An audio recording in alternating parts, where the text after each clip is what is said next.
8 months pregnant. No lawyer, no money, no one beside her. Vivian walked into that courtroom completely alone, while her husband sat flanked by 3 attorneys in matching suits, laughing. Harrison Mercer had spent an entire year building this trap. He blocked every lawyer in the city.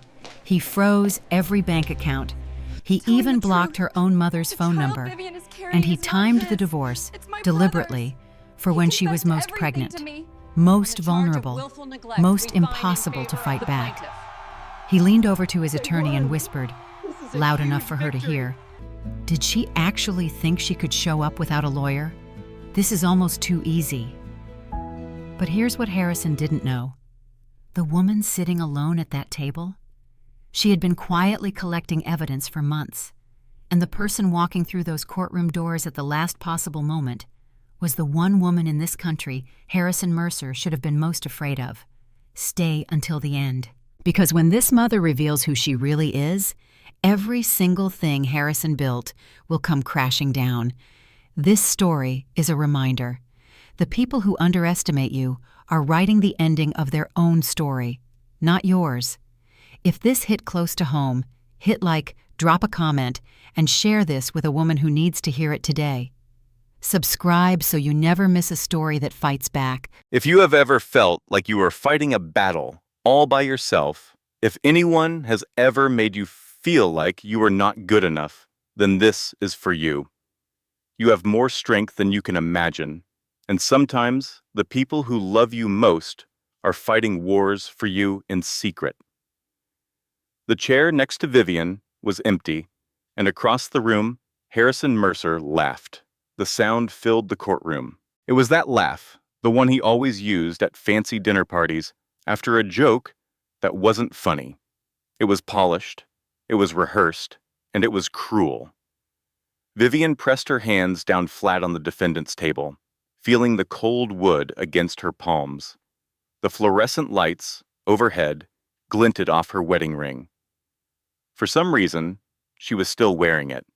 Here she was, 8 months pregnant, completely alone, and about to face the top family law firm in the entire state. Across the courtroom, Harrison was surrounded by 3 lawyers in identical, dark gray suits.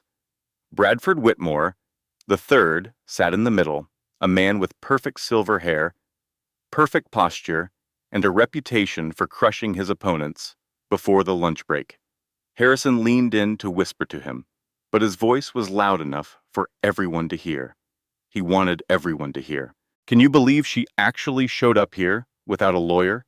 He just shook his head. "This is going to be ridiculously easy." A low murmur went through the people watching. Vivian could feel their eyes on her, a mix of pity, curiosity, and entertainment. In the very front row sat Constance Mercer, wearing a string of pearls and a look of pure satisfaction. Harrison's mother had never truly approved of Vivian.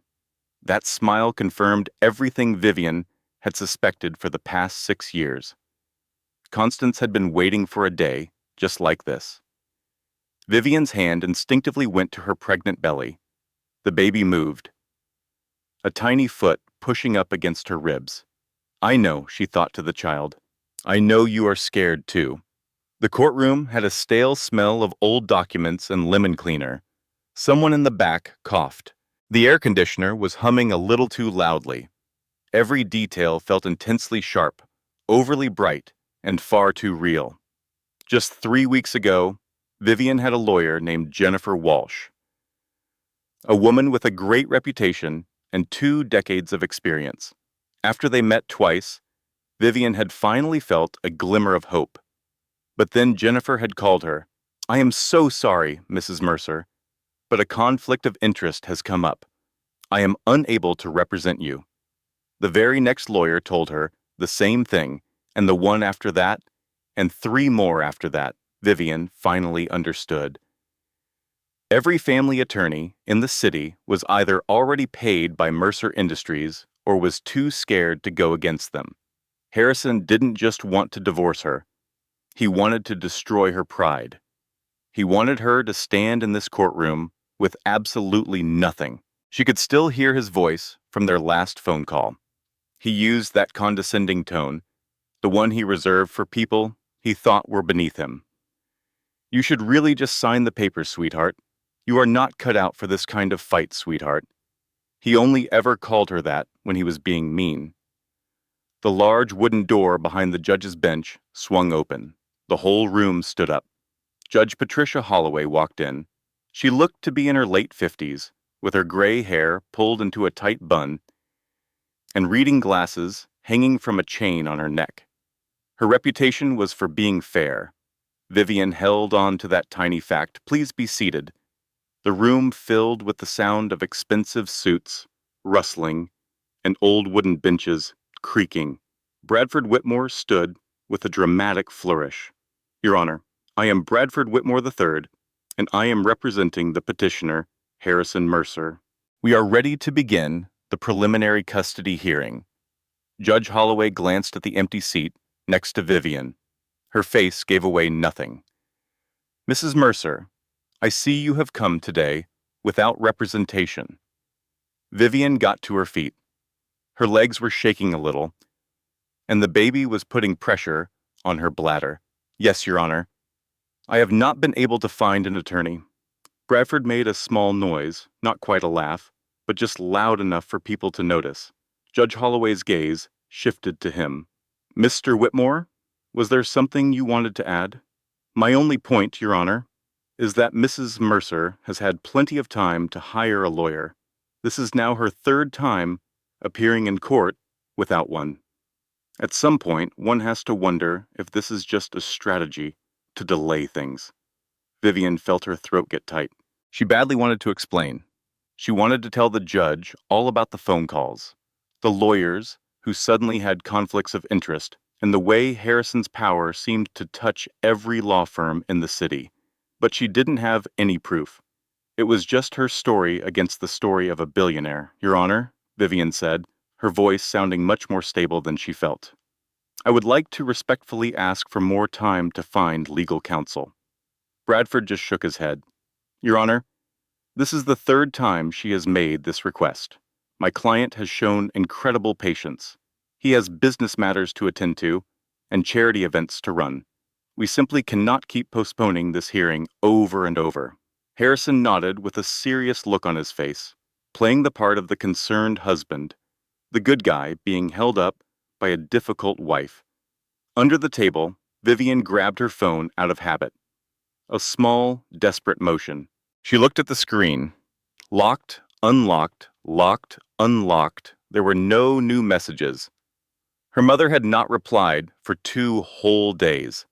Vivian had called Eleanor 5 times and sent her 3 emails. She got nothing back. Complete silence. "Maybe she doesn't want to be a part of this," Vivian thought. "Maybe she thinks I brought this on myself. Maybe she is just embarrassed by me." The thoughts began to spin out of control. Vivian pushed them away. Judge Holloway looked down at the documents on her desk.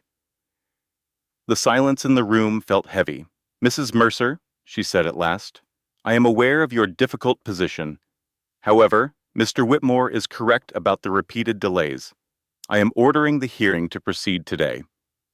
You can either represent yourself or ask for a court-appointed lawyer if you qualify financially." "Qualify financially?" Vivian almost let out a bitter laugh. According to the paperwork, she was married to a man who was worth hundreds of millions of dollars. But in her actual life, she could not even access their bank accounts. Harrison had cut her off from everything on the very same day he filed for divorce. Bradford Whitmore smiled like a shark that smells blood in the water. "Your Honor, if it is all right, I will now begin my opening statement. You may proceed." Bradford carefully buttoned his suit jacket. He paced slowly to the middle of the courtroom, each step perfectly planned. "Your Honor, this is a very straightforward case. We have a highly successful man, a loving father, and a respected member of our community. He married a woman who appeared to be charming and devoted, but as time went on, her real personality started to show." Vivian's nails dug deep into her own palms. Vivian Mercer is emotionally unstable, Bradford said, his voice ringing out. She is prone to making paranoid claims. She has shown very worrying behavior all through her pregnancy. My client, acting out of pure concern for his unborn child, has been left with no choice but to ask for primary custody. Each word felt like a punch. Emotionally unstable, paranoid, worrying behavior. So this is his plan, she thought. He is going to paint me as a crazy person. He is going to take my baby from me because I don't have a lawyer and I have no way to fight back. Harrison just watched her. His face was calm, almost bored, as if this whole thing was just a small task he had to deal with in his very busy day. Bradford kept talking, mentioning statistics about maternal mental health and making vague comments about incidents, but with no specifics. Nothing that could be proven. It was just ugly suggestions dressed up in fancy legal words. The courtroom doors made a loud creaking sound as they opened. Vivian's head shot up toward the noise. Her heart leaped into her throat. It was just a young court clerk carrying a pile of files. She gave a document to Judge Holloway and then left. It was not her mother. Harrison's eyes met Vivian's. A tiny smile played on his lips. "Were you expecting someone, sweetheart?" Vivian ignored him. She turned to look back at the judge. Her hands were now shaking uncontrollably. She pressed them down on the table again to steady them. "I am alone." The thought was cold and heavy. I am completely and utterly alone. Bradford finally finished his opening statement with some grand words about protecting the child and the sacred duty of the court. They were just empty words. Judge Holloway looked over at Vivian. "Mrs. Mercer, do you wish to make an opening statement?" Vivian stood up. For a second, the room seemed to tilt. She held onto the table to keep her balance. "Your Honor," her voice was just a crackle. She cleared her throat and tried again. "Your Honor, I am not unstable and I am not paranoid. I am a pregnant woman whose husband has used his power to make it impossible for me to defend myself in this court." Bradford let out a scoff. "Your Honor, I am not finished." The words came out with a sharpness that surprised even her. Judge Holloway raised a hand. "Let her speak, Mr. Whitmore." Vivian took a deep breath. "The baby kicked. For 6 years, I was a devoted wife. I quit my job. I stood by my husband. I made sure his life was perfect. And for that, Her voice broke. She couldn't bring herself to say it. Not right now. Not in this place. "I will represent myself today," Vivian declared. "I have no other option. But I am not the person they are trying to convince you I am." She sat back down, her legs feeling weaker than she expected. Harrison leaned over and whispered something to Bradford. They both shared a small, smug smile. Judge Holloway scribbled a note on her pad. "Very well, let's move on. Mr. Whitmore, you may call your first witness." Bradford stood up again. "The petitioner calls Constance Mercer to the stand." Vivian watched as her mother-in-law stood, her pearls shining, her posture flawless. This was a woman who had spent 6 years trying to make Vivian feel worthless. This is just the beginning, she thought. That idea should have filled her with dread, but instead, she felt something new taking its place. She was quiet but a fighter. "I survived 6 years of marriage to her son. I can definitely get through this." She laid both hands over her pregnant belly. "We can get through this." The baby gave another little kick inside her. Constance Mercer sat down in the witness chair as if she were posing for a painting, with her back perfectly straight and her chin held high. Her heels made a soft clicking sound on the wooden floor. The court clerk had her take the oath. Constance's voice was clear and sounded well rehearsed. "I do solemnly swear," Bradford Whitmore, the lawyer, approached her with the kind of cautious respect a man shows when he knows who signs his checks. "Mrs. Mercer, thank you for coming in today. I realize this must be very hard for you. It is, Constance said, placing a hand over her heart, but I will do whatever it takes to protect my grandchild. A wave of nausea washed over Vivian. Your grandchild, she thought, as if the baby wasn't still growing inside of me, as if I had already been erased from the picture. Can you tell us about your daughter-in-law's behavior during this past year? Constance let out a long sigh, the kind that usually comes before a laundry list of complaints. Where should I even start? Vivian has always been a sensitive person, but since getting pregnant, she has become unpredictable and paranoid. She accused Harrison of the most awful things. What sort of accusations? That he was hiding money from her, that he was cheating on her with other women. Constance shook her head with a look of sadness. My son may have his faults, but he is not a cheater. He built a business empire from the ground up. He simply doesn't have the time for affairs. Underneath the table, Vivian's hands tightened into fists. From the ground up, Harrison had inherited $60 million from his father. Sure, he had turned it into more, but it was hardly from nothing. Did Vivian ever act irrationally in your presence? Bradford asked Constance. Constance leaned in a little, as if sharing a secret. She would burst into tears for no apparent reason. She would insist on seeing his bank records. One time, she even accused Harrison of moving money to offshore accounts, which is just completely ridiculous. It's not ridiculous, Vivian thought. I found those accounts. I have the account numbers. But all of her proof was on her laptop. The same laptop Harrison had taken from their house right after he had the locks changed. In your professional opinion, Bradford continued, do you believe Vivian Mercer is a fit mother? Objection! Vivian shot up from her chair. Her voice sounded much stronger than she felt. She is not qualified to give an opinion on that. Judge Holloway gave a slight nod. Sustained. Please rephrase your question, Mr. Whitmore. Bradford didn't even pause. Constance's face changed to a practiced expression of worry.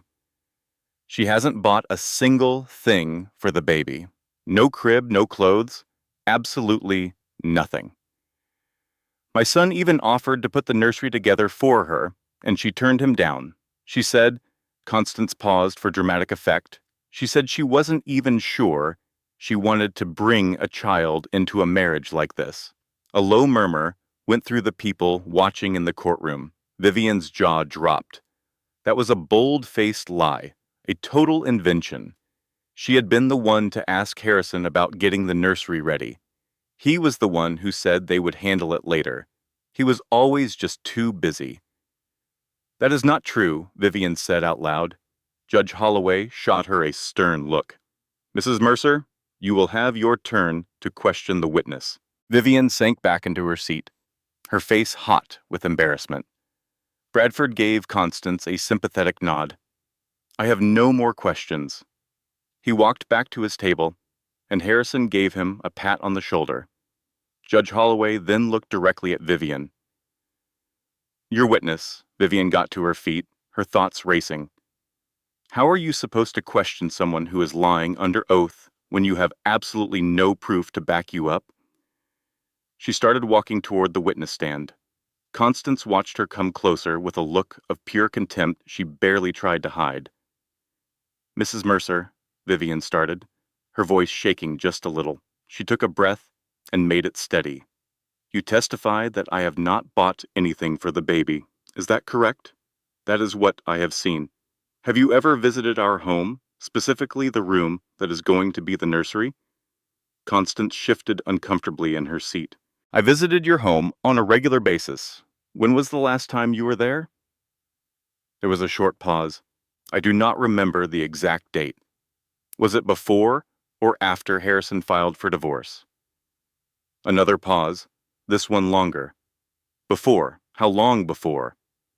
Constance's jaw clenched. It was probably a few months. Was it 3 months? 4 months? 6 months? Objection! Bradford stood up. She is badgering the witness. I am trying to establish the foundation for her testimony, Your Honor. Judge Holloway thought for a moment. I will allow it. Please answer the question, Mrs. Mercer. Constance smoothed out her skirt.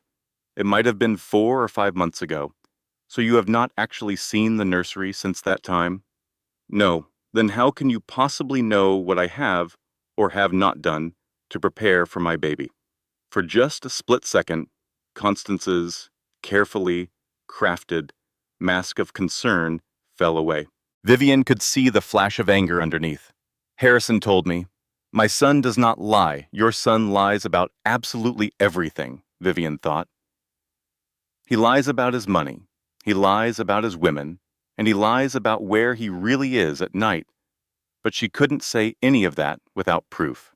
No further questions. She went back to her seat. It felt like a tiny victory, but she knew it wasn't going to be enough. Bradford called his next witness, and then another. A long line of Harrison's employees and business partners. Every single one of them told the same story. Vivian was unstable. Vivian was difficult to deal with. Vivian was an unfit mother. By the time the court broke for lunch, Vivian's head was throbbing. She sat by herself on a bench in the hallway, near a bank of vending machines. The fluorescent lights above her made a constant buzzing noise. Someone had spilled coffee near the trash can, and the bitter smell hung in the air, mixed with the harsh scent of cleaning supplies. I am going to lose my baby. The thought hit her like a physical blow. He is going to take her away from me. He has all the money, he has the expensive lawyers, and he has witnesses who will say anything he pays them to say. Vivian checked her phone one more time. Still no message from her mother. Why won't you pick up? They hadn't talked much over the last couple of years, and Vivian knew it was mostly her own fault. Harrison had subtly encouraged her to pull away from her family. He told her that her mother was too controlling. He said her father was weak. He claimed they just didn't understand the world he lived in, and Vivian, foolishly, had believed him. She had allowed him to slowly cut her off from everyone. It was a systematic isolation until she finally woke up one day and saw that she had nobody left. A memory she hadn't thought of in a long time suddenly came to mind. 18 months ago, Vivian and her mother, Eleanor, had a big argument about Harrison. Eleanor had felt that something was off. She had asked some tough questions about their finances, about his late nights at the office, about why Vivian seemed to be shrinking a little more every time they saw her. "You're just imagining things, Mom," Vivian had insisted. "Harrison is a wonderful man. You just don't know him the way I do." Her mother's expression had been so strange, a mix of sadness and something else. Something Vivian could now identify as painful understanding. "I hope you're right, sweetheart. I truly hope you are. I wasn't right," Vivian thought. "You knew all along, and I refused to listen." Vivian covered her face with her hands. The tears started to fall anyway. Silent and pointless, the baby shifted inside her. That gentle, familiar flutter. She took a slow, deep breath and let it out. "I have to keep fighting. Even if I'm going to lose, I have to at least try." She wiped the tears from her face, straightened her back, and stood up. A woman's voice called out from behind her. "Mrs. Mercer?" Vivian turned around. It was a young woman, probably in her early 20s, with blonde hair, looking very nervous. Vivian knew who she was right away. Amber Sinclair, Harrison's executive assistant. The other woman. Vivian's entire body tensed up. "What do you want?" Amber quickly looked around the empty hallway, then lowered her voice until it was almost a whisper. "I should not be here. If Harrison finds out I talked to you, then why are you here?" Amber's hands were twisting over and over. Her fingernails were bitten all the way down. "Because I have something that you need. Evidence about the money, about the offshore accounts. Vivian felt her heart stop for a second, then start beating again, fast. Why would you ever help me? Amber's eyes were red and puffy. She had clearly been crying. Because I just found out that I am not the only one.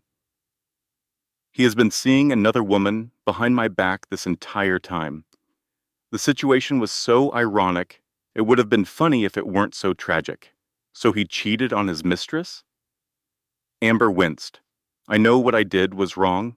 I know it was, but I thought... You thought he actually loved you? Silence. He doesn't love anybody, Vivian said, her voice flat. I had to learn that lesson the hard way. And now, so have you. Amber reached into her handbag. She took out a small flash drive. Everything you need is on here. Bank statements, shell corporations, emails where he talks about hiding assets from you, about how he started planning this divorce a full year ago. Vivian just stared at the little piece of plastic and metal. It was such a tiny object. It could change absolutely everything. Why should I believe you? You shouldn't, Amber's voice trembled. But this is all real. I swear to you that it's real. Vivian took the flash drive from her. It felt warm from being in Amber's hand. If this is some kind of a setup, it's not, I promise. The sound of footsteps echoed from down the hall. Amber's head jerked toward the noise. I have to go. He cannot see me with you. She rushed off, vanishing around the corner. Vivian looked down at the flash drive sitting in her palm. She felt a glimmer of hope for the first time in weeks, but she knew it wasn't enough. She still didn't have a lawyer. She had no one who could present this evidence the right way.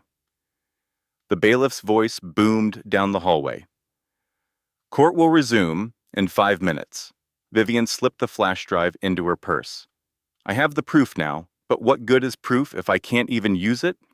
She started walking back toward the courtroom. The doors seemed huge and menacing, made of heavy, dark wood. I am not defeated yet. She pushed them open. The afternoon session started with another one of Harrison's witnesses, a Dr. Marcus Webb, a psychologist, a paid expert. Vivian had never seen the man before in her life. Bradford presented him to the court like he was a grand prize, with his impressive resume, years of experience, and a completely objective viewpoint.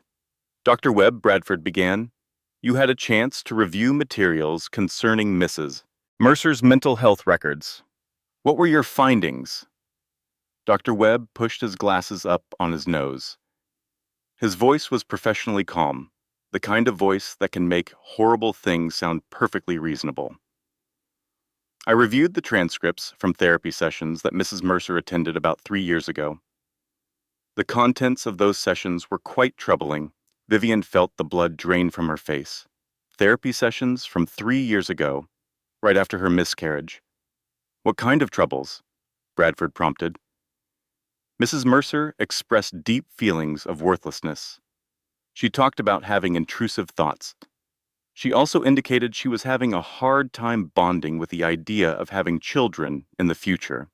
His words dropped into the quiet courtroom like heavy stones, each one sending out ripples of judgment. Vivian felt like she couldn't get any air. Those sessions were supposed to be private. She had gone to therapy for help after losing her first baby at 11 weeks. She was consumed by grief, utterly broken, and exposed. Harrison was the one who had urged her to seek counseling. He promised it would make things better. Now she finally understood his true motive. Your Honor, Vivian rose, her voice shaking. Those were confidential grief counseling sessions following a miscarriage. He recorded every word without my knowledge. Bradford simply shook his head. The recordings were made as a standard part of clinical practice for which the patient provided signed consent. I never gave my consent. Your signature is on the initial paperwork, Mrs. Mercer. Vivian recalled the thick stack of forms. The woman at the front desk had been hurried and annoyed. Sign here, initial here, and sign here. Vivian had not read them closely. She had been crying too much to even focus on the fine print. He had been planning this from the very beginning, even as I was falling apart after losing our child. Dr. Webb Bradford went on, "After your review, do you have any concerns about Mrs. Mercer's ability to be a primary caregiver?" "I do," Dr. Webb confirmed with a serious expression. Her unresolved grief, the uncertainty she expressed about motherhood, and her paranoid thoughts about her husband all point to a pattern. These behaviors suggest she would need professional supervision during the initial months of raising a child. Professional supervision, that was their strategy. They weren't trying to take her baby away completely. They just wanted to watch her, to manage her, and to ensure Harrison remained in control. Vivian's hands shook as she gripped the table. She remembered that day 3 years ago, the bleeding that just would not stop, the trip to the emergency room, and the look on the doctor's face as he shared the news. She recalled Harrison's expression, which showed concern on the surface but held a deep irritation underneath. The timing was just not right anyway, he had told her later, much later, when he believed she was not listening. The timing was not right, as though their child was nothing more than an inconvenient disruption to his schedule. "No more questions," Bradford said as he walked back to his table. Judge Holloway turned to Vivian. "Would you like to cross-examine?" Vivian got to her feet. Her legs felt like they belonged to someone else. She approached the witness stand. "Dr. Webb, have you ever had a personal meeting with me?" "No, my assessment was based on the clinical records." "Did you interview anyone who is close to me? Any friends, relatives, or co-workers?" "I did speak with Mr. Mercer and his mother. So your entire evaluation is built on session transcripts from 3 years in the past? And on conversations with my husband and his mother? The very people who are actively working to take my child from me?" Dr. Webb looked uncomfortable. "The clinical data. Do you have any idea what actually happened 3 years ago, Dr. Webb? Do you understand why I was attending therapy? You had a pregnancy loss." "A pregnancy loss?" Vivian's voice became sharp and hard. "I lost my child at 11 weeks. 1 week, I saw a heartbeat on the ultrasound, and the next week, it was just gone.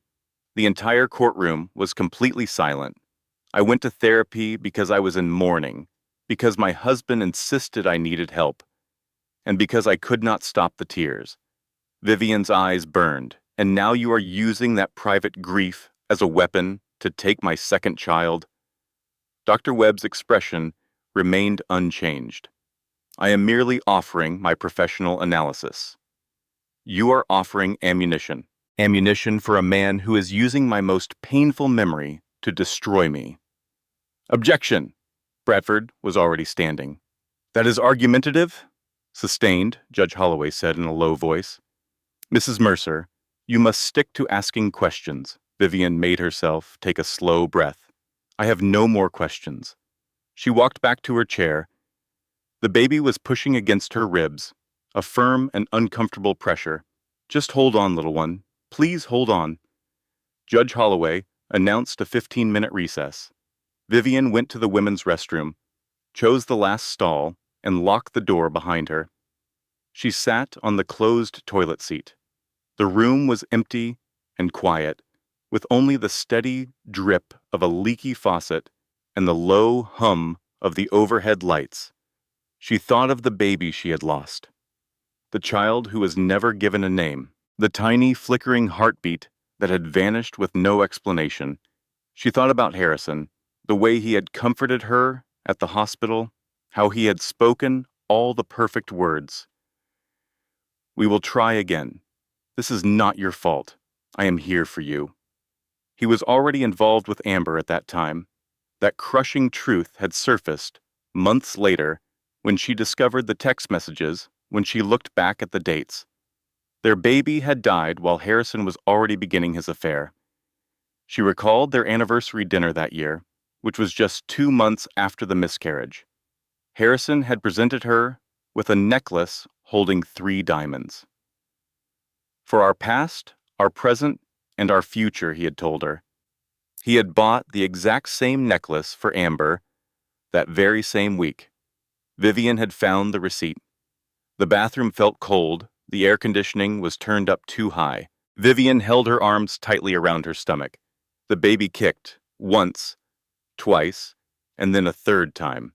"I am going to keep you safe," she whispered.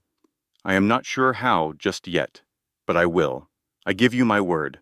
She remained there for 7 minutes, listening to the faucet drip and feeling her daughter moving within her. When she finally stepped out, her eyes were completely dry. The hallway outside was nearly deserted. A man was sitting on a bench across from the restroom, reading a newspaper. He glanced up. Their eyes locked. Vivian stood perfectly still. It was Wesley Mercer, Harrison's older brother. She had not seen him in several years. He had been cut off from all family functions after some major dispute. Harrison would never speak about it. Constance acted as if he never existed at all. Wesley folded his newspaper and got up. "Vivian." "Wesley." She was at a loss for what else to say. He approached her with slow, deliberate steps. His face was impossible to read. "It looks like you are having a difficult day. That is one way to put it." He nodded, then reached inside his jacket pocket and took out a business card. "Call this number later tonight. Someone there wants to assist you." Vivian stared at the card. It had no name, only a phone number. "Why are you trying to help me? You are his brother." A muscle in Wesley's jaw twitched. A dark look crossed his face. "Harrison and I stopped being brothers a long time ago. Not since the day he forged our father's will and took my entire inheritance." The words seemed to hang in the silent hallway. "He forged it?" "Call the number," Wesley said, taking a step back. "Do it tonight. Do not put it off." He then walked away, rounded a corner, and vanished from sight. Vivian looked down at the business card. Her hands were shaking. The bailiff's voice echoed down the hall. "Court will be back in session in 2 minutes." She quickly put the card in her purse, placing it next to the flash drive and her powered-down phone. She had 2 small pieces of hope, but no way to actually use them, not right now. The afternoon seemed to last forever, filled with more witnesses and more skillfully crafted lies. Vivian endured it all. Her back was aching, and her feet had become swollen. The baby had shifted into a painful position, pressing right against her bladder. But she did not leave her seat or ask for any more breaks. She just sat there, listening intently and scribbling notes on a yellow legal pad she had discovered in the courtroom. She wrote down details, names, and inconsistencies, anything at all that she could possibly use later, assuming there would be a later. At 4:30, Judge Holloway concluded the day's proceedings. "We will continue tomorrow morning at 9. Mrs. Mercer, I highly recommend that you find yourself a lawyer." "Yes, Your Honor." Harrison walked by her on his way out of the courtroom, so close she could smell his cologne, that familiar blend of cedar and some kind of citrus that she once adored. "You did better than I thought you would," he said in a low voice. "But you are still going to lose this." Vivian offered no reply. She simply collected her belongings. She gathered her purse, her legal pad, and what was left of her pride. The parking garage was chilly, and the sound of her own footsteps bounced off the concrete walls. Her car was a 3-year-old sedan. Harrison had wanted her to have a more expensive vehicle, like a Mercedes or a BMW, something that would better represent his social standing. Vivian had held her ground on the sedan, and it was one of the very few arguments she had ever won. She got into the driver's seat, shut the door, and left the engine off, just staring into space. 45 minutes went by. She could not go back home. Home was now a room at a hotel, a Courtyard Inn right next to the highway. Harrison had the locks on their house changed the same day he filed for divorce. She just could not bring herself to face that hotel room. She could not face the plain beige walls, the scratchy bedspread, or the Bible tucked away in the nightstand drawer. So she just sat there in the parking garage with the engine off and watched as the light faded while the sun set. Her phone buzzed. Vivian grabbed it, her hands trembling. It was a text message from Marlene, her best friend, the only person who had not turned their back on her. How did things go? Call me. Vivian dialed her number. Marlene picked up on the very first ring. Tell me every single thing. Vivian told her everything about the witnesses, the psychological evaluation, the smug way Harrison had laughed, and the empty chair right next to her. That man is an absolute monster, Marlene said. I always knew he was a bad person. I just had no idea he was this evil. You did try to warn me. I should have pushed you harder. Vivian rested her head on the steering wheel. I received something today, some evidence from Amber, from the mistress. She gave me a flash drive. It has bank statements and information about offshore accounts, but I have no clue how to use it. I do not have an attorney. There was a pause on the other end of the line. And there is something else. Wesley Mercer gave me a phone number. He said it belongs to someone who wants to help me. Harrison's brother? I thought those two despised each other. They do. That is the reason he is offering to help. Another moment of silence. You need to call that number, Marlene said firmly. Call it tonight. What more do you have to lose? She was absolutely right. Vivian had already lost everything. Okay, I will make the call. And Vivian, your mom called me earlier today. Vivian sat bolt upright. My mom? She called you. She told me she has been trying to get in touch with you. Your phone just keeps going straight to voicemail. That is not possible. I have had my phone with me. Vivian quickly checked her phone's settings. Her heart sank. Blocked numbers. There was a list she had never made. Her mother Eleanor's number was right at the top. Harrison. He must have done this when he borrowed her laptop while she was in the shower, back when she still believed she could trust him. He blocked her. Vivian whispered in disbelief. Harrison actually blocked my own mother's phone number. Oh my God. Vivian's hands were shaking as she removed the block. Instantly, her phone was flooded with a wave of notifications, voicemails, and text messages, dozens and dozens of them. Sweetheart, please call me. Vivian, I am so worried about you. I am on my way. Just hold on. I am coming. The most recent text had been sent that very morning. That is not what your mother said at all, Marlene corrected her. She said she is on her way. You just need to hang on. Vivian broke down, her body shaking with deep, racking sobs. She is coming. She is really coming. Marlene confirmed that is what she said. The parking garage had grown dark around her. The humming, pale orange, overhead lights had flickered to life. I was so sure she had abandoned me.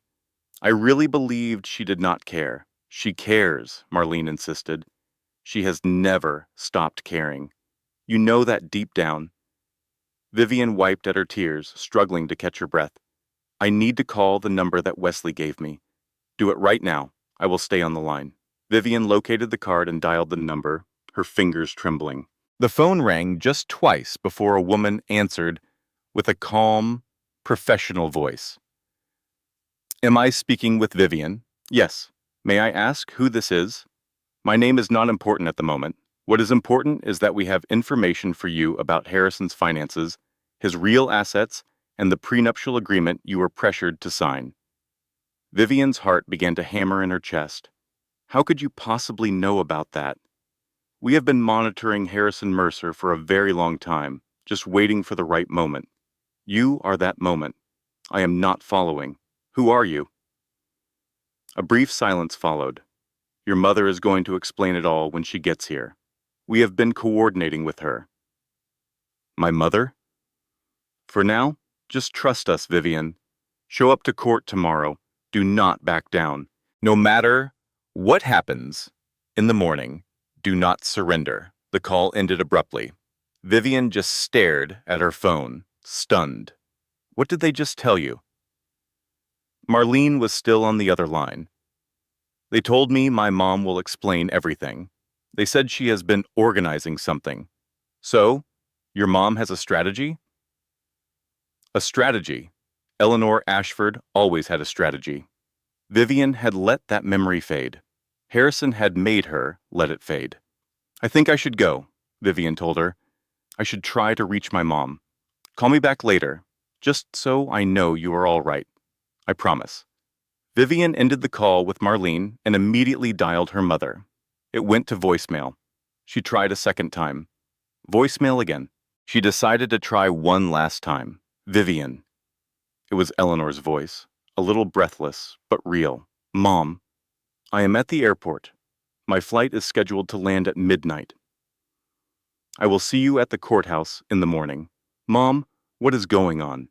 Who were those people who called me? I am not able to get into it over the phone. Just put your faith in me. Can you do that for me?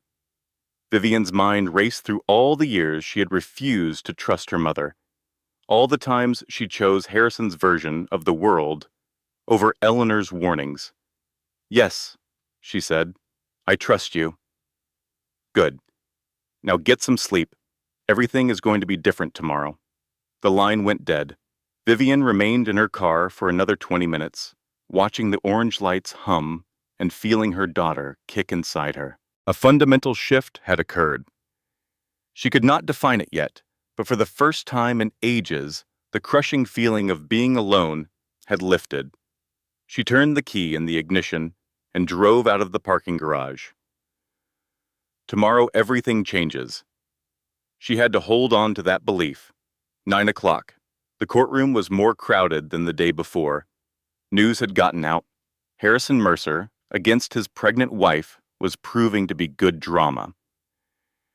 Vivian took the same seat as yesterday, the chair next to her still painfully empty. Her mother had not shown up yet. The airport, midnight.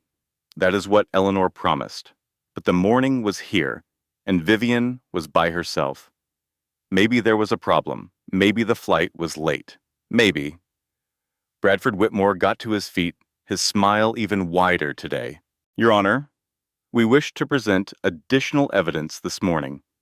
We have financial documents that will prove Mrs. Mercer's complete financial reliance on my client. Judge Holloway gave a nod. You may proceed. A series of documents flashed onto a large projection screen, displaying bank statements and credit card bills that painted a clear picture with numbers. As you can clearly see, Mrs. Mercer has no personal income, no savings account in her name, and owns no property. Every single thing she possesses is the property of my client. Vivian's jaw clenched. Everything I have belongs to him because he designed it that way, because he craved total control. She could still hear the conversation from their second year together. Harrison had sounded so logical, so convincing. Why would you even need an account of your own? Darling, we are a partnership. Everything that is mine is also yours. And so, she had closed her separate bank account, cashed out her retirement fund, and even given him the emergency cash. Her father had slipped her on their wedding day. Every penny had been absorbed into accounts bearing only Harrison's name. My client has been incredibly generous, Bradford went on. He made an offer to Mrs. Mercer for a settlement of $200,000. When you consider that her contribution to this marriage has been negligible, this offer is more than fair. $200,000. Harrison's true worth was $450 million. She was certain of it now. The flash drive had proved it. $200,000 was pocket change. It was a slap in the face. Furthermore, Bradford added, we have proof that Mrs. Mercer has made zero contributions to Mercer Industries. She has no part in my client's business achievements. She hosted his parties. She redecorated his house. That is the full extent of her role. Vivian's mind flashed to the parties, the endless stream of parties, the networking functions, the charity balls, and the formal dinners she had orchestrated and smiled her way through. Even on nights she was bone-tired. She recalled the business partners she had won over, the major deals that were finalized over her home-cooked meals, and the clients who became friends because she made them feel welcome. But none of that mattered because you could not assign it a dollar value.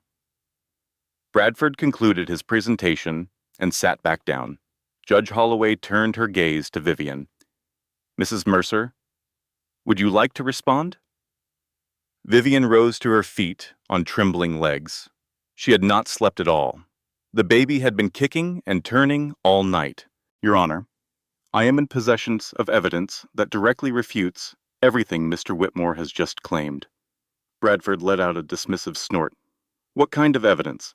I have financial records that prove my husband's actual net worth, details of offshore accounts he has concealed from this court, and a prenuptial agreement that I was forced to sign under duress. A murmur went through the courtroom. Harrison's expression finally cracked, the first break in his perfect composure. Your Honor, Bradford said, jumping to his feet, this is obviously fabricated nonsense. Let her finish, Mr. Whitmore. Vivian's hands were shaking as she retrieved the flash drive from her purse. This device contains bank statements, email correspondence, and documents detailing his shell companies. My husband is worth more than $400 million, not the $70 million he has reported to this court. Harrison shot up from his chair. That is stolen property. She illegally took confidential business records. I did not steal a thing. It was all given to me. By whom? At that moment, the courtroom doors swung open. Every head turned, and Vivian's heart felt like it stopped beating. Eleanor Ashford was standing in the doorway, her silver hair, styled perfectly, dressed in a navy blue suit, radiating the same powerful presence that had dominated courtrooms for 30 years. But Eleanor was not by herself. Walking behind her was Wesley Mercer, and behind Wesley was Amber Sinclair. The gallery exploded with hushed whispers. Judge Holloway actually rose a few inches from her seat, a reflexive sign of recognition. Justice Ashford. I am retired, Your Honor, Eleanor's voice projected effortlessly across the room, but I am still licensed to practice law in this state. She began to walk down the main aisle. Every person in the room watched her. Bradford Whitmore's face had turned the color of pale ash. Your Honor, Eleanor announced, I must apologize for my late arrival. My plane from Washington was delayed. My name is Eleanor Ashford, and I will be taking over as counsel for my daughter. Harrison frantically grabbed Bradford's arm, his harsh whisper carrying across the room. That is her mother. Her mother is Eleanor Ashford. The name clearly meant something, even to a man like Harrison. She was the woman who had penned the groundbreaking decision on concealing marital assets. The judge whose legal opinions had redefined family law for an entire generation. The lawyer who, before her judicial appointment, had secured the largest divorce settlement in the state's history. Your Honor, Bradford was on his feet again. This is completely out of order. We have received no prior notice of new representation. If I recall correctly, my daughter filed for 3 separate continuances to find legal counsel. Eleanor arrived at the front of the court, placing a reassuring hand on Vivian's shoulder. Vivian could feel its warmth right through her blouse. You fought against every single one of those requests. You insisted on moving forward without delay. Well, you can consider your wish granted. She opened her briefcase and pulled out a substantial folder. I have had 2 weeks to get ready, Mr. Whitmore. That is more than enough time. Judge Holloway settled back into her chair, a look of what seemed like relief on her face. This court is pleased to see that Mrs. Mercer has found proper representation. Justice Ashford, you may proceed. Eleanor pivoted to address the entire room. Her sharp gaze scanned over Harrison, then Bradford, then settled on Constance in the gallery. Your Honor, before we move on, I would like to call 2 witnesses who have volunteered information that is highly relevant to this case. She gestured back toward Wesley and Amber. Wesley Mercer, who is the petitioner's own brother, and Amber Sinclair, the petitioner's former executive assistant. Former, the word hung in the air. Harrison's face was now a tight mask of barely contained rage. "This is a setup," he seethed. "My brother has a grudge against me. Mr. Mercer," Judge Holloway's tone was like ice. "You will have a chance to make your case. Please sit down." Harrison reluctantly sat. Eleanor offered a small smile. It was not a kind one. "Now then," she said, "let us begin discussing exactly what my son-in-law has been trying to hide." Eleanor commanded the courtroom as if it were her own, and in many ways, it was. She had tried cases in this very room long before her appointment to the Supreme Court. The old wood-paneled walls seemed to remember the sound of her voice.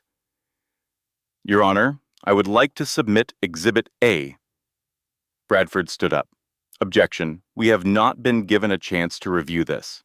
These are publicly available financial filings," Eleanor stated calmly, "which are simple to verify, and they happen to directly contradict the financial disclosure that the petitioner submitted." Judge Holloway nodded. "I will permit it." The document flashed onto the screen.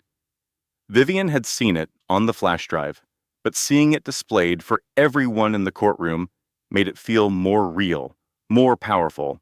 "This is Mr. Mercer's actual net worth," Eleanor announced, "taken from confidential investor reports for his company, $452 million. A ripple of shock went through the gallery. "Now, let us look at Exhibit B." A new document flashed on the screen, the official financial statement filed with this very court, which declared a net worth of $70 million. The two figures were displayed side by side, their simple contrast damning. "That is a difference of $382 million, Eleanor announced, "which, Your Honor, is by definition fraud against this court." Bradford was beginning to perspire. Vivian could see the damp sheen on his brow. "Your Honor, these papers, where did they even come from?" "They came from Mr. Mercer's own files," Eleanor's voice was cold and sharp, "and were delivered by an interested party. This is obviously the action of a bitter ex-employee." "No, actually," Eleanor stated, "it is the action of a concerned brother." Wesley Mercer came forward. "I am willing to testify," he declared, under oath, about every last detail. Harrison shot up from his chair. "You snake! You—" "Mr. Mercer," Judge Holloway's gavel slammed down on the wood. "You will sit down this instant, or I will have you removed from my courtroom." Harrison collapsed back into his seat. His hands were trembling. Vivian had never witnessed him so completely unravel. It was a bizarre feeling, to see his perfect facade shatter. The man she once loved, the man she had come to fear, was now just a mess of furious, incoherent words. The baby gave a powerful kick. Vivian laid a hand over her stomach. "Yes, I see it too. This is the consequence when the truth is revealed." Eleanor moved on, presenting one document after another. There were the offshore accounts in the Cayman Islands, 3 separate accounts holding $90 million. There were the shell corporations in Delaware hiding real estate deals.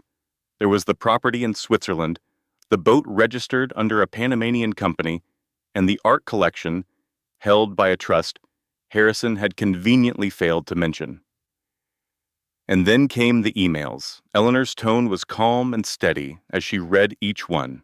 August 15th, from Mr. Mercer to his financial manager, ensure Vivian's name is not on a single one of the new accounts. I need them kept entirely in my name. October 3rd, from Mr. Mercer to his lawyer, begin drafting the divorce papers. Do not file them yet. I want to wait until she is deeper into her pregnancy, which will make it harder for her to fight back. The courtroom was deathly quiet. Harder for her to fight back, Eleanor repeated, letting the words hang in the air. That was his entire strategy, to schedule the divorce for the exact time his pregnant wife would be at her weakest. Vivian felt hot tears running freely down her cheeks. She made no effort to wipe them away. He had orchestrated this from the very beginning, the whole time. The pregnancy was no mistake. Harrison had stopped using contraception 6 months prior. She had believed he wanted a family. She had believed he was finally ready. In reality, he just wanted to trap her. "Your Honor," Eleanor proclaimed, "I am moving for the prenuptial agreement to be thrown out on the grounds of being tricked into signing and a severe lack of financial disclosure. My daughter was never informed of Mr. Mercer's real net worth. She was given fake financial documents to review. She was coerced into signing just 3 days before they were married, having been threatened that the wedding would be called off if she did not comply." Bradford got to his feet, but his voice wavered. "Your Honor, the prenuptial agreement was signed and handled correctly. It was overseen by 3 of Mr. Mercer's own staff members." Eleanor interrupted him sharply, all of whom, interestingly, received very large bonuses that exact same week. "I have the company payroll records." She passed another file over to the judge.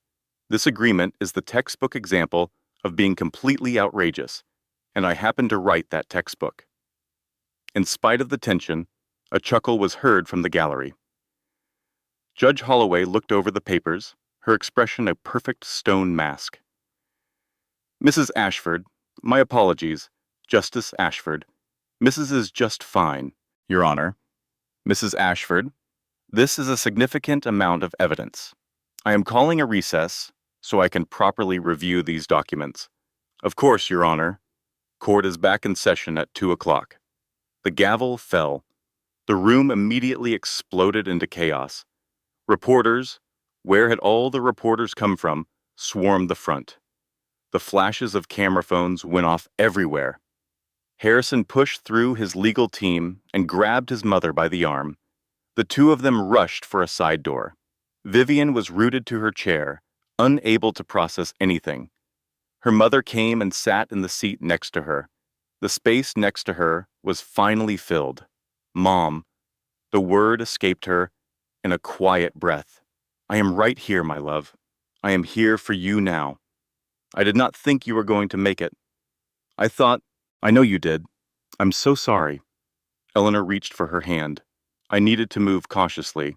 If Harrison had learned of my involvement before I had everything in place, he would have found a way to shut me out as well. "The phone? He had your number blocked. I thought that might be the case. That is the reason I got in touch with Marlene. You orchestrated all of this." A smile touched Eleanor's lips, though her eyes glistened with tears. "You are my daughter. Did you honestly believe I would stand by and let him tear you apart?" Vivian rested her head on her mother's shoulder. For just a second, she felt like she was 8 years old again, completely safe and protected. "There is more," Eleanor added in a low voice. "Wesley has been keeping a record of Harrison's illegal activities for years, including fraud, tax evasion, and even forging their father's will. Harrison belongs in prison and has for a long time. Then why did Wesley not say something sooner?" He was terrified. Harrison has money, influence, and the power to erase people and their problems. Eleanor stopped for a moment, but when Wesley found out about the divorce, he reached out to me. He told me he could not bear to see Harrison do the same thing to you that he did to him. What did Harrison do to his brother? He systematically ruined his relationship with their father, faked the will to write Wesley out of the inheritance completely, and hired private detectives to find dirt on him, threatening to expose it if Wesley ever questioned the forgery. Vivian let the terrible truth sink in. The man she had called her husband, the father of her baby, was a common criminal, a con artist, a monster disguised by expensive suits and a charming smile. "This is nearly finished," Eleanor promised. "Just a couple more hours. Can you get through this?" Vivian glanced down at her stomach, at the child who had weathered this storm with her. "Yes," she said, "we can get through this." The 2-hour recess flew by. In what felt like 20 minutes, Vivian sat with her mother and father. Douglas had shown up during the recess, his face a mixture of fear and profound relief, and they gathered in a little conference room beside the courtroom. People did not say much. Words felt unnecessary. Eleanor went over her notes. Douglas simply held Vivian's hand. The baby turned and kicked inside her. "Are you getting enough to eat?" Douglas worried aloud. A doctor's question, a father's question. "I am trying to. You have to get enough protein and iron. I will get you something to eat after this is over." After this is over, the phrase echoed in her mind, as if it were nearly done, as if the most difficult part was not still looming. At 1:30, Vivian made her apologies. She needed some fresh air, some room, a quiet moment to think. The courthouse restroom was deserted. It had the same buzzing, flickering lights and the same leaky faucet. She stood before the sink, looking at her reflection. The woman staring back was a stranger.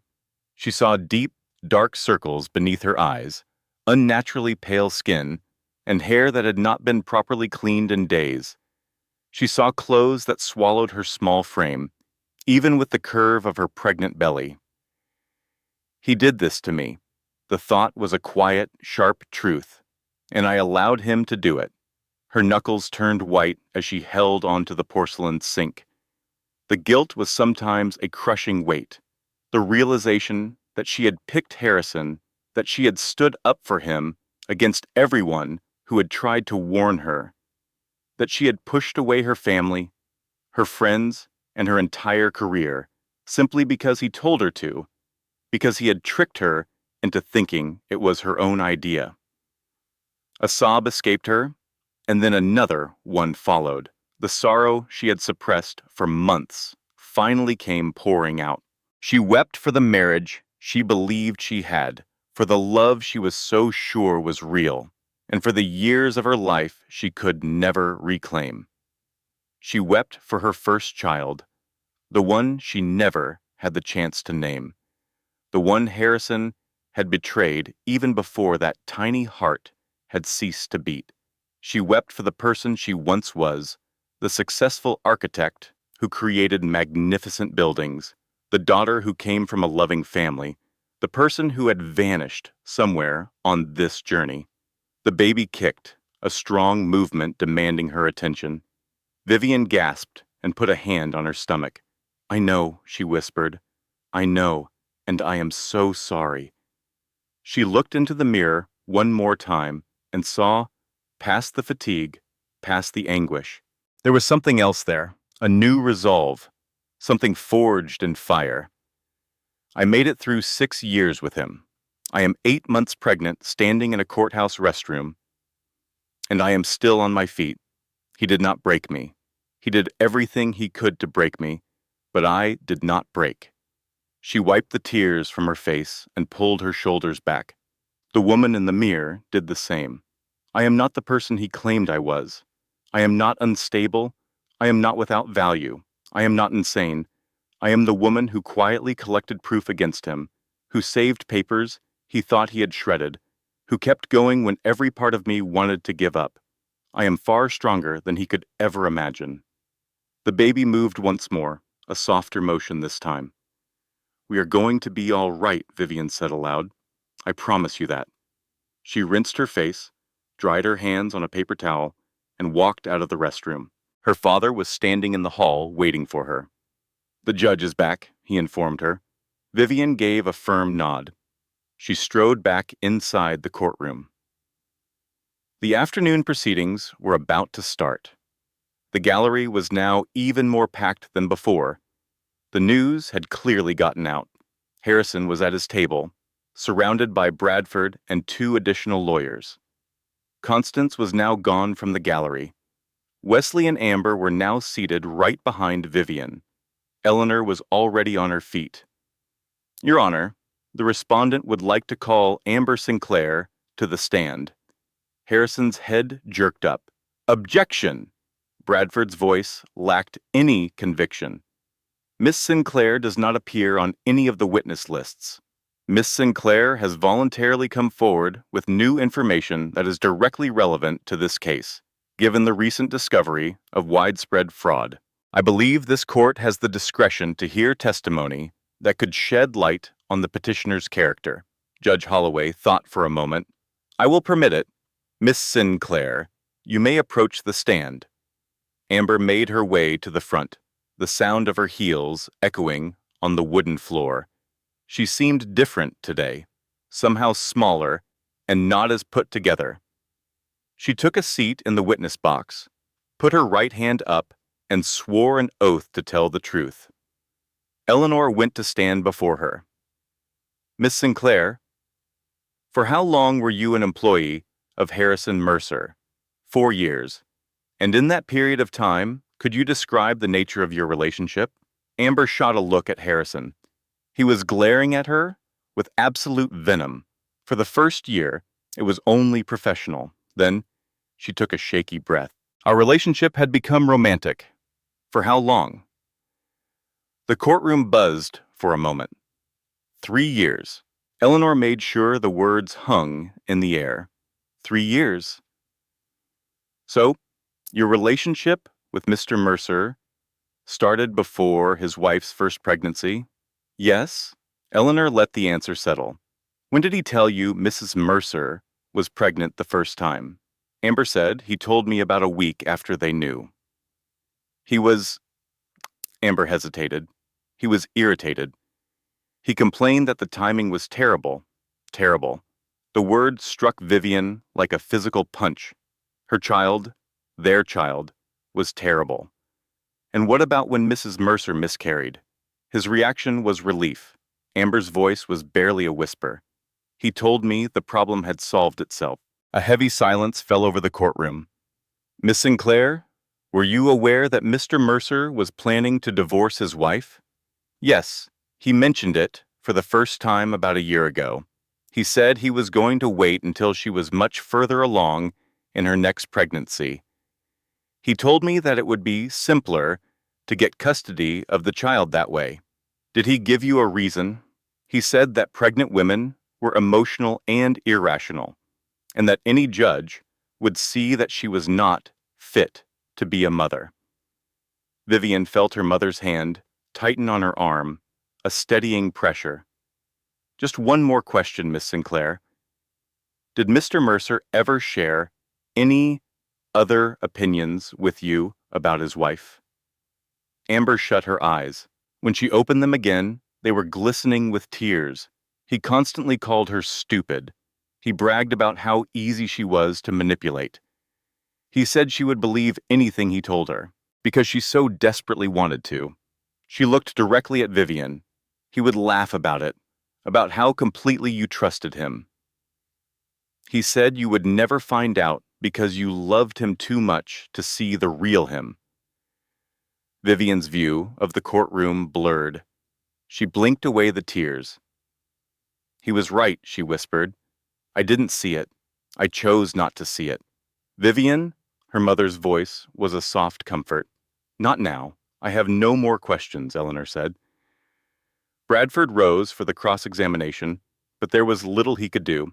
Amber had no reason to invent a story. She had already lost everything by telling the truth. Miss Sinclair? Bradford asked.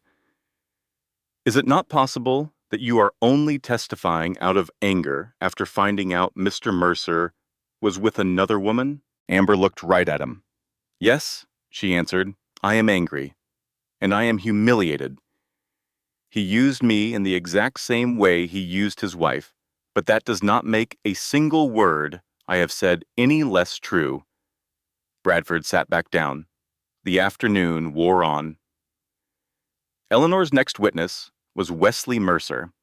His testimony was explosive, featuring documents that proved Harrison had forged their father's will, evidence of tax evasion that went back a decade, and proof that Harrison had methodically ruined anyone who tried to expose his crimes. Our father trusted Harrison completely, Wesley said. He was confident he was putting the family business into very capable hands. Harrison showed his gratitude for that trust by stealing everything and cutting me out of the family entirely. Why did you not report this sooner? Eleanor asked. Fear? Wesley's voice was empty of emotion. Harrison has money and connections. He made it perfectly clear that if I ever stood up to him, he would ruin what was left of my life. I have children. I could not take that risk. What made you change your mind? Wesley turned to look at Vivian. When I learned what he was doing to her, I knew I could not stay quiet. I could not just stand by and watch him do to someone else what he had already done to me. I could not live with myself. Eleanor nodded. No more questions. The judge called for another break, this time for only 30 minutes. Vivian sat in the conference room while her mother looked over her notes. Wesley and Amber were gone, but Douglas had stayed. Dad? Yes, sweetheart. Would you be willing to testify as a character witness? Douglas looked up at her. His eyes were gentle and full of sadness. Of course, if you think it would do any good. Mom has all the proof she needs, the evidence and the documents, but I want the judge to know who I really am, not the version of me that Harrison created. Douglas nodded his head slowly. In that case, I will testify. The court session began again in the afternoon. Eleanor called Douglas Ashford to the witness stand. He walked to the front slowly, a 60-year-old retired surgeon.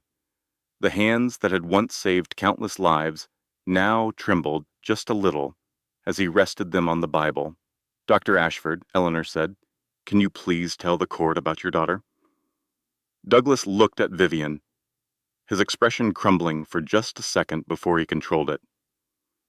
My daughter is the most compassionate person I know.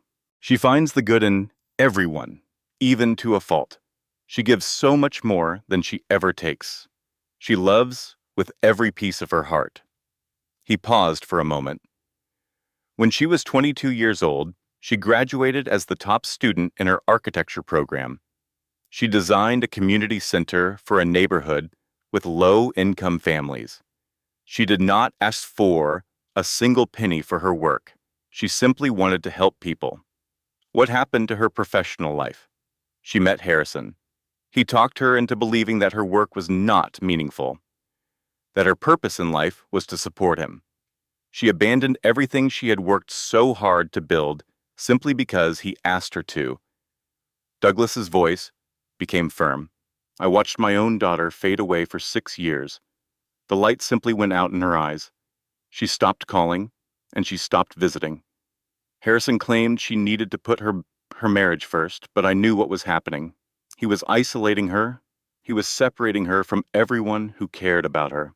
Did you ever confront him about it? Once. 5 years ago. I pulled him aside, and I asked him what he was doing to my daughter. And what was his response? Douglas's jaw became tight. He said, with all due respect, Dr. Ashford, your daughter made her choice. Perhaps you ought to accept that she no longer needs you. The words seemed to hang in the silent courtroom. He was wrong, Douglas went on. She always needed us. She was just unable to see it. He made certain of that. Eleanor allowed the silence to have an impact. One final question, Dr. Ashford. In your judgment, both professional and personal, is your daughter fit to raise a child? Douglas looked straight at Judge Holloway. Your Honor, I have delivered hundreds of babies during my career. I have seen all kinds of parents, the good ones, the bad ones, and the ones who were completely unprepared. My daughter is going to be an outstanding mother, not because she is without flaws, but because she is strong, because she has survived situations that would have shattered most people, and because she loves her child more than she loves herself.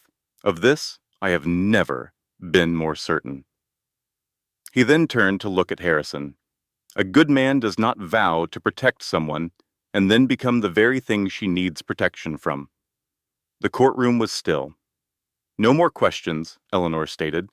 Judge Holloway requested closing arguments. Bradford Whitmore got to his feet. He seemed weary and defeated, but he made an attempt. Your Honor, My client is a successful businessman who has made errors, but he loves his child. He wants to have a role in that child's life. Whatever his private mistakes may be, he deserves the opportunity to be a father. It was a weak defense. Everyone there knew it was weak. Eleanor stood up. Your Honor, during the last 2 days, we have been presented with overwhelming proof of fraud, deception, and calculated abuse. Mr. Mercer did not just lie to this court. He lied to his wife, his brother, his business associates, and to everyone who ever trusted him. She walked to the middle of the courtroom. He planned this divorce 1 year in advance. He timed it for when his pregnant wife would be at her most vulnerable. He prevented every lawyer in the city from taking her case. He used her grief counseling against her, and the entire time he laughed about how easy she was to control. Eleanor's voice got louder. My daughter is not unstable. She is not unfit. She is a woman who lived through 6 years of emotional abuse while never losing her dignity or her compassion. She gathered evidence by herself, in secret. She protected herself when nobody else was there to protect her. She walked into this courtroom alone, 8 months pregnant, and she faced an entire team of lawyers because she refused to lose hope in herself or her child. She turned to face Harrison. That is not weakness, that is extraordinary strength. Then she addressed the judge. Your Honor, I request that you void the prenuptial agreement on the grounds of fraud and coercion. I request an equitable distribution of the marital assets. The true assets, not the fabricated disclosure. I request full custody of the child, and I request that you refer Mr. Mercer's financial fraud to the district attorney so he can be investigated for criminal charges. She took her seat. Judge Holloway took off her glasses and rubbed her eyes. In my 23 years on this bench, she said slowly, I have almost never seen such a shocking disrespect for the legal system. She looked at Harrison. Mr. Mercer, you filed a fraudulent financial disclosure. You manipulated your wife's ability to find legal counsel. You used confidential medical records as a weapon. You planned this divorce with a deliberate and calculated cruelty. Harrison began to talk. His lawyer's hand on his arm made him stop. The prenuptial agreement is voided due to insufficient disclosure and coercion. Miss Mercer is entitled to a fair distribution of the marital property based on the actual value of that property. She glanced at her notes. Considering the evidence that has been presented, I find that Mr. Mercer's net worth is around $450 million. Mrs. Mercer is awarded 50%. That amount is $225 million. The courtroom erupted in gasps. Furthermore, Judge Holloway said, her voice rising above the commotion, full custody of the unborn child is awarded to the mother. Mr. Mercer may file a petition for supervised visitation rights after the child is born, but it will be dependent on the completion of a psychological evaluation of himself. Harrison's face turned ashen. Finally, Judge Holloway stated, I am referring the fraudulent financial disclosure and all of the related evidence to the district attorney's office for an investigation of possible perjury and fraud charges. She looked at Harrison one final time. You thought you could use your money to escape accountability, Mr. Mercer. You were wrong. The gavel fell. The courtroom exploded with noise. Reporters yelled out questions, and the flashes of camera phones went off. Harrison's lawyers gathered around him, attempting to protect him from the chaos. Vivian was completely still, unable to move. It was all over. Those words didn't even sound real. Her mother's arms came around her in a tight hug. You did it, my dear. You actually won. That's when Vivian finally broke down, crying from a mixture of pure relief, deep exhaustion, and something that felt like happiness. Her father joined them, creating a small island of 3 people holding on to each other in the surrounding chaos. I have to leave this place, Vivian whispered. Eleanor gave a firm nod. We will use the side exit. Douglas, please bring the car around. They navigated a back hallway, moving swiftly away from the clamor of reporters. The noise gradually disappeared behind them. As they stepped outside, the bright afternoon sun felt almost painful. Vivian realized she had not felt real sunlight for what seemed like an eternity. A car appeared, with Douglas already in the driver's seat. Vivian slid into the back seat, with Eleanor right next to her. As the car pulled away from the courthouse, Vivian glanced out the window. She saw Harrison on the front steps, mobbed by cameras, still in his flawless suit and polished shoes, while his entire world was collapsing. He looked strangely smaller. Vivian looked away, making a silent promise to herself that she would never lay eyes on him again. 2 weeks later, Vivian was standing inside the nursery of her home. It was her home now, officially. The judge had granted it to her as part of the divorce settlement. The walls glowed with a soft sage green paint. She had painted them herself with Marlene's help, applying 3 careful coats. Her arms had been sore for days afterward, but it was absolutely worth it. In the corner stood the crib, a beautiful piece her father had built by hand from oak and maple, sanded perfectly smooth and stained a warm gold. When Douglas delivered it, he told her, 4 generations of Ashford women have slept in a crib that I have made. This new baby will be the 5th. The rocking chair was positioned by the window. It was her grandmother's. The very same chair that had comforted Eleanor as a baby and later Vivian herself. Decades of loving use had worn the wood to a silky finish. Vivian ran her fingers along the armrest, thinking about all the history and all the love contained within this one piece of furniture. The doorbell chimed. A moment later, Marlene's head popped into the nursery doorway. That will be the delivery of the baby supplies. I have got it. Thank you so much. Vivian could hear muffled voices from downstairs, the crinkling of packages being opened, the simple, comforting sounds of everyday life. She settled into the rocking chair. The leather cushion was new, but the wooden frame was the original. The baby had dropped lower. Her doctor said it could be any day now, possibly even this week. We are almost at the finish line, Vivian whispered. Just a little bit longer now. She reflected on the last 2 weeks, a blur of meetings with lawyers, signing stacks of paperwork, and giving statements to prosecutors. Harrison was now the subject of a federal investigation. Wesley's testimony had unleashed a torrent of new evidence and charges. There were days it all felt overwhelming, with the constant phone calls, the persistent reporters, and the never-ending questions. But on other days, it felt like she could finally breathe. Today was one of those good days. Eleanor came into the room. How are you feeling, dear? Tired, hopeful, and a little scared, Eleanor smiled. That sounds exactly right for a woman who is about to become a mother for the first time. Eleanor walked across the room to stand behind the rocking chair. She placed her hands gently on Vivian's shoulders. I am so proud of you, she said in a soft voice. I know I do not say that nearly enough, but it is true. You came to me when I needed your help. I should have come to you much sooner. I should have insisted more when I first saw the warning signs. I would not have listened to you then. Perhaps not, her mother conceded, but I still should have made the effort. They stood together like that for a quiet moment, a mother and her daughter, with the warm afternoon light pouring in through the window.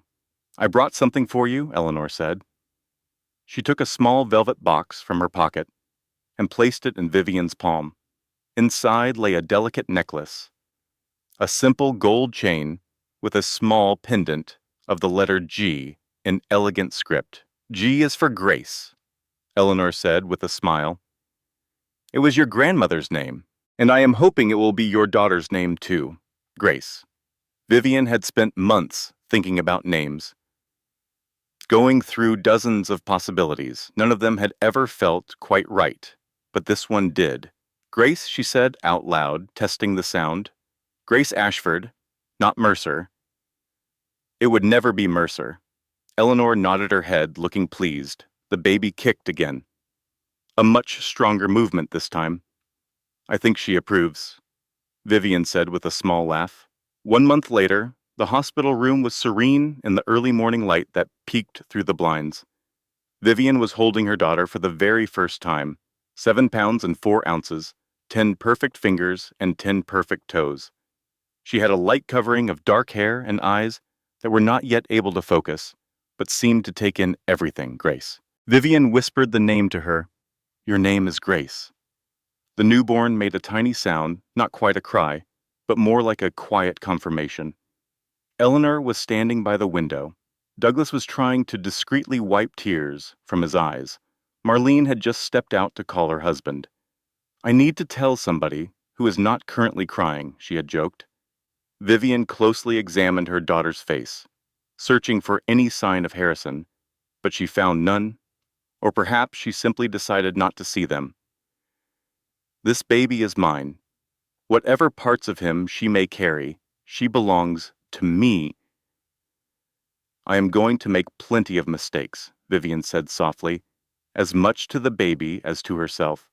I will certainly get things wrong. I do not know the first thing about being a mother. Grace blinked slowly, her tiny hand curling around Vivian's finger. But I know that I love you, and I promise that I will always try. Every single day, I will try my very best to be the kind of mother that you deserve. The baby made another little noise, a sound of contentment. Vivian smiled through the tears, now streaming down her face. They were happy tears, for a change. Welcome to the world, my sweet Grace. It is not a perfect place, but it is ours now. 6 months after that, Vivian stood before a building that she herself had designed. It was a shelter for women escaping abusive situations, entirely funded by her settlement money, and built by contractors she had personally selected. The entire structure was filled with natural light, featuring large windows, open concept spaces, and gardens that were visible from every single room. Women who have been forced to live in darkness deserve to finally see the sun, she had explained to the architect, who helped her finalize the designs. Every room should have the feeling of freedom. The dedication ceremony was an intimate affair, with no reporters and no cameras, attended only by the women who would be living there and the dedicated staff who would be helping them. The donors who had helped make it possible were also there, along with Grace, who was securely fastened to Vivian's chest in a baby carrier, sleeping through the entire event. Eleanor had unveiled the dedication plaque, which was made of simple bronze with clean, clear lettering. For every woman who was told she had nothing, know that you have everything you need. You always did. Vivian had written those words herself very late one night, while Grace was crying in the other room, and her own vision was blurry with exhaustion. As she wrote them, she knew they were true, not just for the women who would find refuge in this building, but for herself as well. The whole time, even during her most difficult moments, even in that courthouse bathroom, when she felt like giving up completely, she had possessed everything she needed. She had the strength to get through it, the love to keep herself going, and the courage to build a new life. After the ceremony concluded, Vivian drove home with Grace babbling happily in the car seat behind her. The house was quiet and calm, filled with light. She fed Grace, changed her diaper, and rocked her in her grandmother's chair until she drifted off to sleep. Afterward, Vivian went to sit on the back porch, watching as the sunset painted the sky in shades of pink and gold. Her thoughts turned to Harrison. It was happening less and less these days. His criminal trial was moving forward, with both federal and state charges against him. Wesley was set to testify, as was Amber, along with a dozen other former employees who had finally gathered the courage to tell their stories. Harrison was very likely going to prison. It could be for many years. Vivian had stopped following the news about his case. She was far too occupied with constructing something new. Her architecture firm was open again. It was small for now, with just Vivian and 2 associates, but it was steadily growing. They had 3 projects already in the works and several more being discussed. The shelter was just the beginning. There would be more to come. I used to think that strength was about enduring things, she had told Marlene one evening, about staying silent, holding everything together, and never letting anyone see you were weak. And what about now? Marlene had asked. Now, I believe that real strength is about standing up for yourself, walking away from what is breaking you, and starting all over again, even when it is the most terrifying thing you can imagine. Marlene had then raised her wine glass in a toast to terrifying new beginnings. The colors of the sunset slowly faded away. Stars began to appear in the darkening sky. The evening air grew cooler. Vivian went back inside and checked on Grace, who was still sound asleep. Perfect. She got into her own bed, a bed that she had picked out herself, in a room that she had decorated herself, in a life that she was creating for herself. The baby monitor on the nightstand cast a soft, reassuring glow. Tomorrow would surely bring more work, more obstacles, and more moments of self-doubt. But tonight, all she felt was peace. Vivian closed her eyes. The door to her prison had been unlocked the entire time. She had been her own jailer, but now she was finally free, and she was learning that freedom felt an awful lot like Grace. 1 year later, a letter showed up at Vivian's office. It had no return address and was handwritten.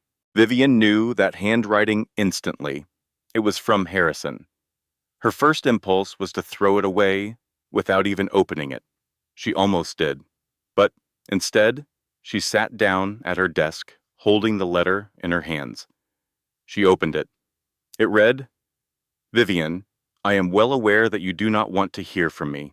I know that I have no right to contact you, but I am writing this letter anyway. The trial has ended. You are probably aware of that. I received 7 years in a federal prison. I will be 60 years old when I am released.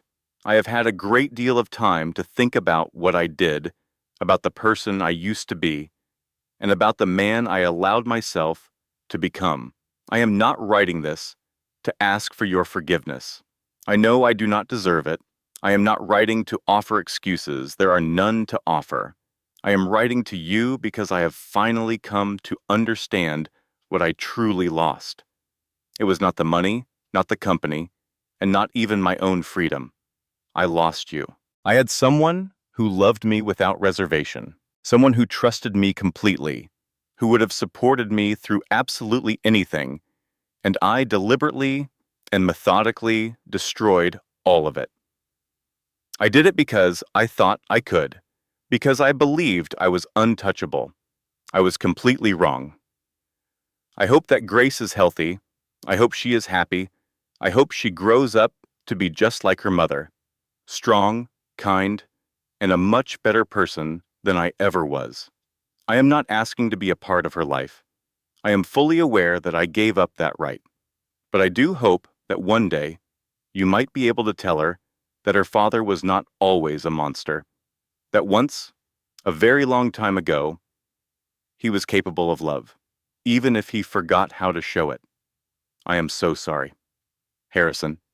Vivian read the letter through 2 times, then she placed it inside her desk drawer, alongside the divorce papers and the court documents, all the physical proof of a life she had now left far behind.